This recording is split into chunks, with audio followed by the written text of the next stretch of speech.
আজকে আমরা বাসুদেবপুর গিয়ে কি কি করলাম তোমাদেরকে পুরোটা বলবো, তো চলো শুরু করি। So hello guys, welcome to my new blog. তো তোমরা ব্লগটা শেষ পর্যন্ত দেখো, তো ব্লগটা শেষ পর্যন্ত দেখতে থাকো। তোমরা তো কেমন লাগছে একটু কমেন্টে বলবে। শুধু ওয়েদারটা দেখো কত সুন্দর লাগছে। তো এই মনে আমরা করতে করতে আমরা চলে এলাম বাসুদেবপুর। তো বাসুদেবপুরে নেমে আমরা চলে গেলাম এই তো প্যানের দোকানে। তো প্যানের দোকানটা তোমরা দেখতে পাচ্ছ।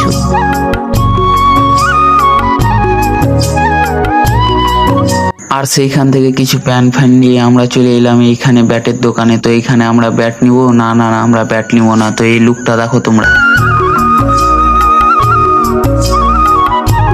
তো তোমাদেরকে কেমন লাগছে একটু কমেন্টে বলবে। আর তোমরা যদি কিছু নিতে চাও তো আমাকে কন্ট্যাক্ট করো, আমি এদেরকে তোমাদের যোগাযোগ করিয়ে দেবো। তো তোমরা এখান থেকে সব কিছু নিতে পারবে। এখানে অনেক কিছু আছে। তো আমার বন্ধু বলছে শোনো। তো গাইজ আপনারা এখানে দেখতে পাচ্ছেন ভালো ভালো স্যান্ডেল পাবেন। আপনারা দেখতে পাচ্ছেন নাইক কোম্পানির কত সুন্দর সুন্দর স্যান্ডেল আরো পাবেন। তো আর বেশি দেরি না করে আমরা লুড়াকতে চলে যাই বাড়ি। তো বাড়ির দিকে যেতে যেতে তোমরা দেখো কি কি হচ্ছে। তো আমরা পৌঁছে গেছি বাগানে। তো বাগানের ওয়েদারটা দেখতে পাচ্ছ কেমন লাগছে। আর বেশি দেরি না করে আমরা ফুচকার দোকানে এসে আমরা ফুচকা খেতে লাগলাম। তো আমরা ফুচকা ততক্ষণ খাই, ততক্ষণ তোমরা আমার চ্যানেলটি সাবস্ক্রাইব এবং পেজটি ফলো করতে ভুলবেন না।